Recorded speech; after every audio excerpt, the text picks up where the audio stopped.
लखनला न्याय, लखनला न्याय।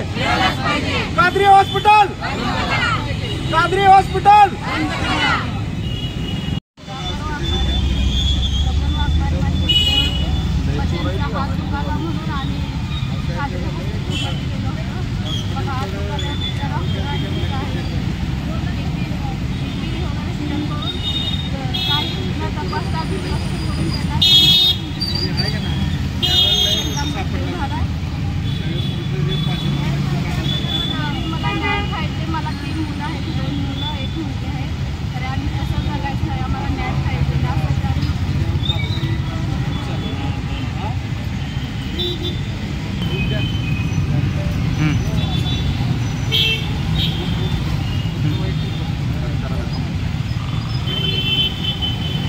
बोला ना।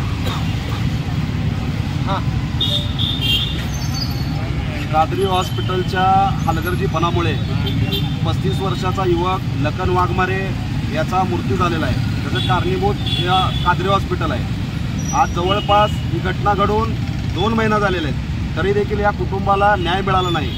माननीय पोलीस आयुक्त साहेब यांना अर्ज दिलता की कादरी हॉस्पिटलच्या हलगर्जीपणामुळे आमच्या लखन वाघमारेचा मृत्यू झाला आहे, परंतु त्या अर्जाची दखल घेतली नाही। त्यामुळे हे कुटुंब आज आंदोलन करत आहे। प्रथमतः मी युवा भीमसेना सामाजिक संघटनेच्या वतीने यांच्या आंदोलनाला मी जाहीर पाठिंबा देतो आणि जिल्हाधिकारी साहेब यांना मी विनंती करतो की हे जे पांढऱ्या पेशेमध्ये जे काळे 2 कावळे आहेत, हे जे हॉस्पिटलवाले आहेत, जे खरोखर गोरगरीब लोकांची लूटमार करून त्यांच्या टाळूवरची लोणी खाण्याचं काम करतात।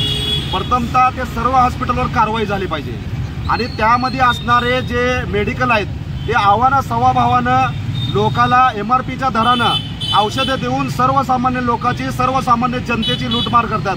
प्रथमतः त्यांच्यावर कारवाई केली पाहिजे आणि लखन वाघमारेचा जो प्रकार आहे त्या लखन वाघमारेच्या प्रकारांमध्ये गंभीरतेनं लक्ष देऊन कादरी हॉस्पिटलचे जे चालक आहेत, जे डॉक्टर आहेत, त्यांच्यावर कारवाई झाली पाहिजे। कारण त्या ठिकाणी जेव्हा लखन वाघमारे हा ॲडमिट झाला उपचार घेण्यासाठी, जवळपास त्याला कसलीच विचारणा न करता त्याला पेन किलरचं इंजेक्शन देण्यात आलं।